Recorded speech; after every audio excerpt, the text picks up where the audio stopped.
est adressé à l'espèce plus prudente ou à ceux que l'on ne peut facilement tromper, c'est-à-dire à une classe d'hommes manifestement plus large que la classe des philosophes en acte, et qui par conséquent ne se confond pas avec elle. Les philosophes en puissance auxquels le traité est destiné croient à l'autorité de la théologie, c'est-à-dire de la Bible. Spinoza entend par la Bible l'Ancien et le Nouveau Testament. Le traité est donc destiné aux philosophes en puissance parmi les chrétiens. Selon une déclaration explicite de Spinoza, c'est l'opposition entre la croyance chrétienne et la pratique chrétienne qui l'a poussé à écrire cet ouvrage. Si nous pouvions nous fier à de nombreux énoncés explicites de Spinoza, nous pourrions expliquer de la manière suivante le fait qu'il s'adresse à des philosophes en puissance parmi les chrétiens. Le christianisme, et non le judaïsme, se fonde sur la révélation divine la plus parfaite. Son universalisme, comme son caractère spirituel par opposition notamment au caractère particulariste et charnel du judaïsme, explique pourquoi l'élévation à la philosophie est plus facile ou plus naturelle pour le chrétien que pour le juif qui, en tant que tel, méprise la philosophie. En outre, le but de Spinoza est de libérer la philosophie de la domination théologique, une domination qui culmine dans la persécution des philosophes par les théologiens et leurs adeptes. Si le christianisme est par excellence la religion de l'amour, tandis que l'Ancien Testament commande « tu aimeras ton voisin et tu haïras ton ennemi », alors le plaidoyer de Spinoza en faveur de la tolérance est plus naturellement destiné aux chrétiens qu'aux juifs. Malgré cela, le contenu du traité est manifestement beaucoup plus juif que chrétien. Spinoza ne parle pas seulement de l'Ancien Testament plus longuement que du Nouveau. Il se réfère aussi, en de nombreux cas, soit de manière polémique, soit avec approbation, à des commentateurs juifs ou au sens le plus large du terme, et à peine, si même il le fait jamais, à des commentateurs chrétiens. En outre, pour ses interprétations, sa dette est bien plus grande envers les sources juives qu'envers les sources chrétiennes. Il indique qu'il est à ce point versé dans la science juive qu'il peut en toute sécurité se fier à sa mémoire lorsqu'il parle de sujets juifs ou de ce qu'il a appris il y a bien longtemps à leur propos. Probablement l'exemple le plus frappant de cet arrière-plan juif du traité est-il le fait qu'en illustrant les deux opinions contraires sur le rapport de la Bible et de la philosophie, Spinoza se réfère seulement aux deux hommes qu'il considère comme les chefs des deux camps à l'intérieur du judaïsme. Il explique son manque d'examen philologique du Nouveau Testament et par sa connaissance insuffisante de la langue grecque.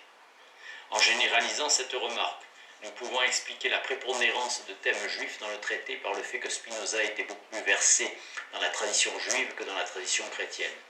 On peut faire un pas de plus dans le même sens et conjecturer qu'il a mis dans ce livre une quantité considérable de matériaux qu'il avait utilisés originellement pour justifier son abandon du judaïsme.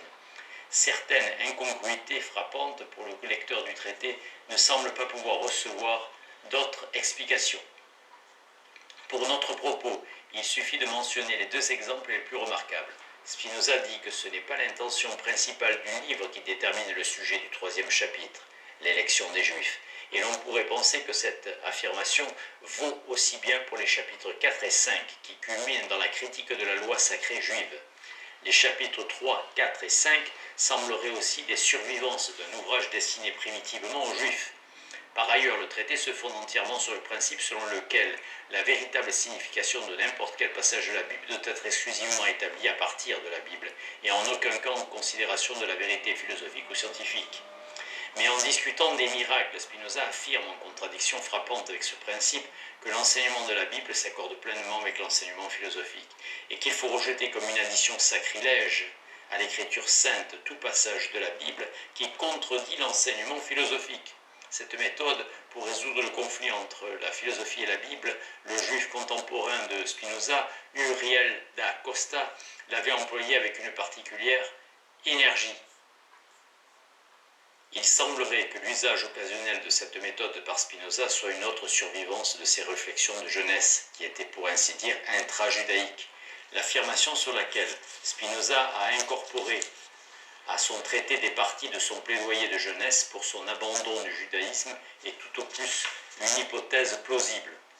Par ailleurs, aucun auteur digne de ce nom n'incorporera dans un livre des parties d'un écrit antérieur si elles n'ont pas de signification dans le nouvel ouvrage. Tout intérêt pour la question de savoir quelles sont les parties du traité qui pourraient avoir à être tirées de l'apologie de jeunesse de Spinoza détourne l'interprète de son devoir évident de comprendre le livre tel que Spinoza l'a composé et publié. Si l'on ne peut que conjecturer quelle partie du traité, s'il y en a sont tirés d'un écrit antérieur de Spinoza, on peut savoir quelle fonction ces parties remplissent dans le traité tel qu'il est. Examinons de ce point de vue les deux difficultés dont nous avons parlé. Spinoza dit que son but principal dans le traité est la séparation de la philosophie et de la théologie, et que ce but exige l'examen des prophètes et de la prophétie, mais non l'examen de la question de savoir si le don prophétique fut particulier aux Juifs ou de ce que signifie l'élection des Juifs. Cela est parfaitement correct tant qu'il est question de l'argumentation superficielle du traité. Cependant, l'argumentation plus profonde exige la preuve, en tant que distincte de la simple affirmation que la prophétie est un phénomène naturel. La preuve donnée dans les deux premiers chapitres du traité restera insuffisante tant que l'on n'aura pas montré que la prophétie est un phénomène universel, autrement dit un phénomène qui n'est pas encore aux Juifs, qui n'est pas propre aux Juifs.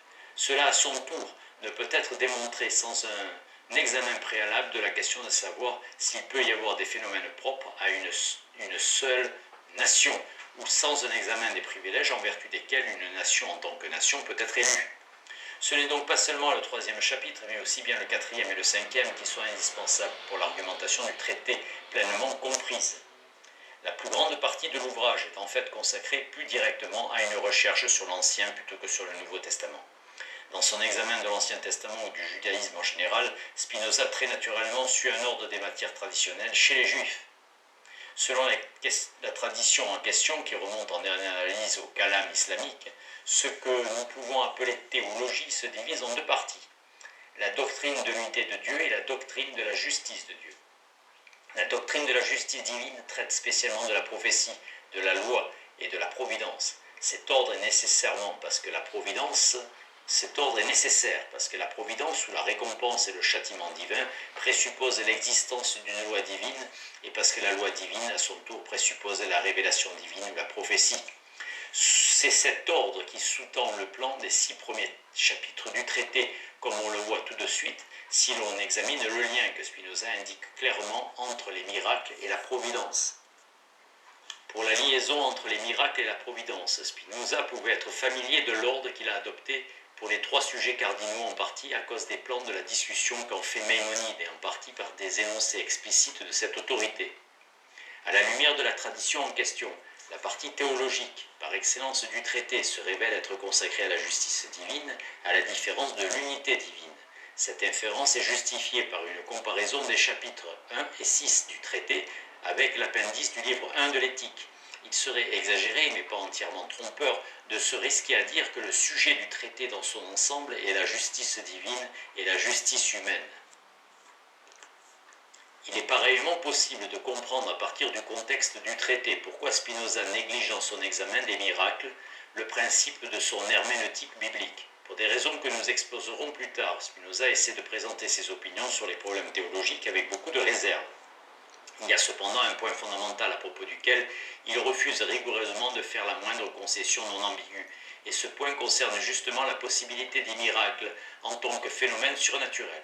Tandis qu'il parle sans hésitation d'enseignement supra-rationnel, il rejette rigoureusement la possibilité des miracles proprement dit. S'il avait toujours rejeté la possibilité d'enseignement supra-rationnel, il n'aurait pas eu d'autre choix que celui-ci. Ou bien identifier purement et simplement l'enseignement de la Bible à l'enseignement rationnel, et cela aurait été fatal à la séparation de la philosophie et de la théologie, ou bien refuser purement et simplement toute vérité à tous les enseignements de la Bible en tant qu'enseignement révélé. Son audace ne pouvait aller jusqu'à nier en tous les cas le fait que de la révélation supra-rationnelle, mais il pouvait oser nier en tout cas son caractère surnaturel ou miraculeux, et il ne pouvait le faire rigoureusement ou sans inconvénient, sans nier entièrement la possibilité de miracles proprement dit. Pour éviter la rupture avec la Bible sur ce point crucial, il fallait affirmer que la Bible elle-même nie la possibilité de miracles proprement dit. Pour maintenir son affirmation, spécialement en présence des récits néo-testamentaires de la résurrection de Jésus, récits qui, Spinoza le reconnaissait, sont incompatibles avec son interprétation spiritualiste du christianisme. Il n'avait d'autre choix que de suggérer que toute description de miracle proprement dit dans la Bible ne peut être authentique, mais doit être une addition sacrilège à l'écriture sainte. La négation explicite de la résurrection de Jésus dans les lettres citées est confirmée par ce qui qui est impliqué dans le traité. Ce que nous avons dit dans le texte éclaire une autre difficulté de la discussion spinoziste sur les miracles. Dans sa discussion de l'enseignement de la Bible, il dit que la Bible n'enseigne qu'indirectement qu'il n'existe pas de miracle à proprement parler. Et cependant, il ajoute qu'il faut rejeter comme une addition sacrilège tout passage de la Bible qui se contredit. Mais dans la partie conclusive du chapitre sur les miracles, il dit que la Bible enseigne directement qu'il n'existe pas de miracle à proprement parler, et cependant il ajoute que cet enseignement biblique explicite n'est en rien obligatoire, c'est-à-dire que l'enseignement de la Bible est soit purement implicite et en même temps sacré, soit il est explicite et en même temps indifférent d'un point de vue religieux. Il n'est assurément pas explicite et en même temps obligatoire.